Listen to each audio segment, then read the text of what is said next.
In the winter of 1775, the most powerful army in the world was trapped inside Boston, surrounded by an untested rebellion with no way to drive it out. The Americans had courage. They had numbers. They did not have a single heavy cannon. The man who would change that was a 25-year-old bookseller from the city the British had taken. He had never commanded soldiers. He had never fired a cannon in anger. And he was about to drag 60 tons of artillery across 300 miles of frozen rivers, mountains, and snow to break the back of the British Empire's first attempt to stop a revolution. Some people change the world, and the world never learns their name. This is without whom. His name was Henry Knox, and he was born in Boston in 1750. His father was a shipmaster whose business had collapsed, and who left the family and died young across the sea. By the time Henry was 9 years old, the boy had become the man of the house.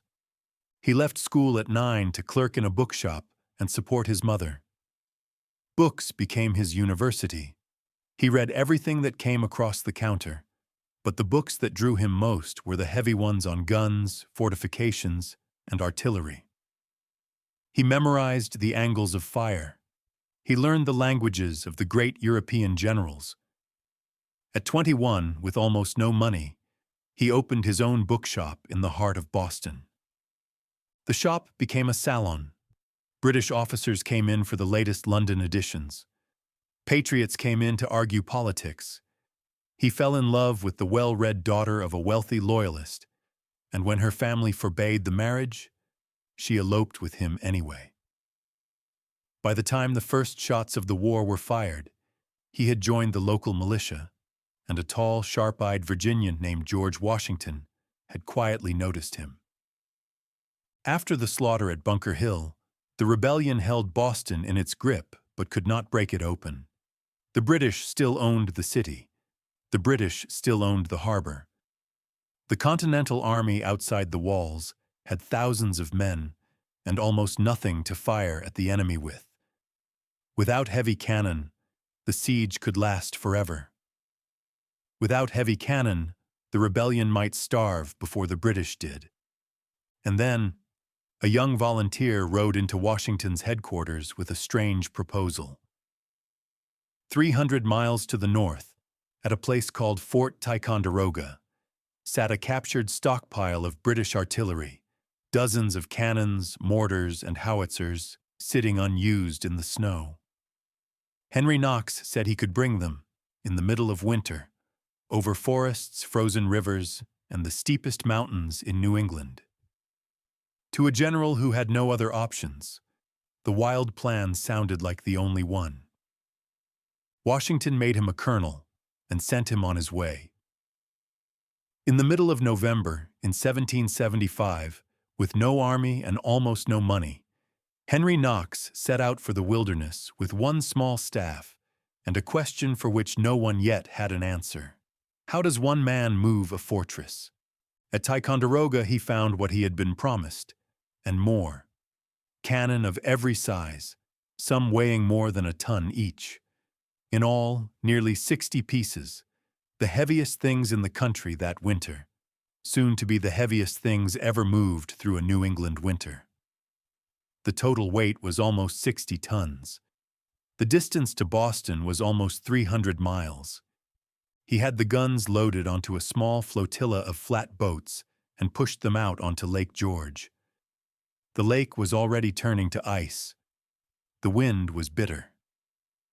By the southern shore, he had transferred every iron piece onto sleds the size of small houses, built and gathered along the route by the carpenters of half a dozen river towns. Then the real journey began. He had gathered dozens of teams of oxen and horses, and now he had to push and pull all of them overland. He stamped his men onto frozen rivers, ordering them to pack snow into the surface to thicken the ice. He climbed up into the Berkshire Mountains in deep New England powder. The heaviest guns dragged through drifts that came to a man's chest. On the Hudson, The heaviest gun in the train broke clean through the ice and sank to the bottom of the river. The hole behind it was 14 feet across. Knox would not. The people of Albany came out and helped him pull it back up out of the freezing water with ropes and ox power, and they laid it back on its sled. In their honor, the men of the train christened the cannon after the city. Of nearly 60 guns, he lost none. Going up the mountains had been hard. Going down was worse. The cannons were so heavy that they wanted to keep going. He chained whole tree trunks behind the sleds to act as brakes, and lowered the iron weights down the backside of the mountains a few yards at a time. Animals died. Men were lost to frostbite. The cannons kept moving. In late January of 1776, ragged and frostbitten, Henry Knox walked into Washington's camp at Cambridge with what he himself called, in a letter home, a noble train of artillery. He had done what every officer with 30 years of service had said could not be done. He had moved a fortress in a winter. Washington could finally act. Just south of the city rose a long, sloping hill known as Dorchester Heights. From the top, every street in Boston and every ship in the harbor lay open to a cannon's reach. If guns could be placed up there, the British position became unholdable. The British knew this too, and any movement on the heights would set off the alarm.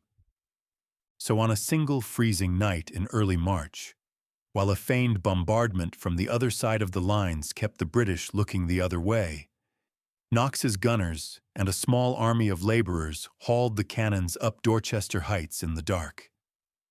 They worked through the cold, through the silence of fresh snow. By dawn, the guns were in place. The British woke up to find the heaviest artillery in North America pointed straight down at them. The British commander stared up at the new fortifications through his glass and said, "The rebels have done more in a single night than my army would have in a month." He had a choice. He could attack uphill into the cannons and be destroyed. Or he could leave. He chose to leave. On the 17th of March, 1776, the British Empire's army climbed onto its ships and sailed out of Boston Harbor. They never came back. Boston, the city the rebellion had begun in, was free. The first great American victory of the war had been won without firing a single shot from the new cannon.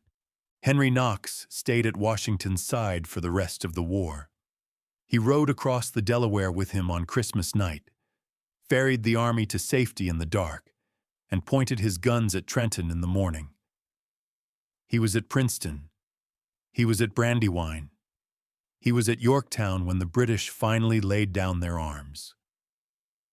When the fighting was over, the boy who had left school at 9 to clerk in a bookshop became the first man to hold the office of Secretary of War of the new United States. He helped lay the foundation of the army that would defend the country for 2 centuries. He helped found a small school for officers on the Hudson, the place we now call West Point.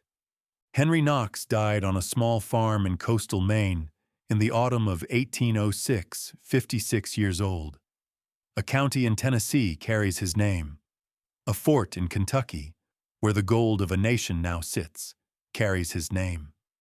And every modern army that has ever moved an impossible weight through an impossible winter, every commander who has ever staked everything on a young person's wild idea, owes something to a frostbitten bookseller and a noble train of artillery.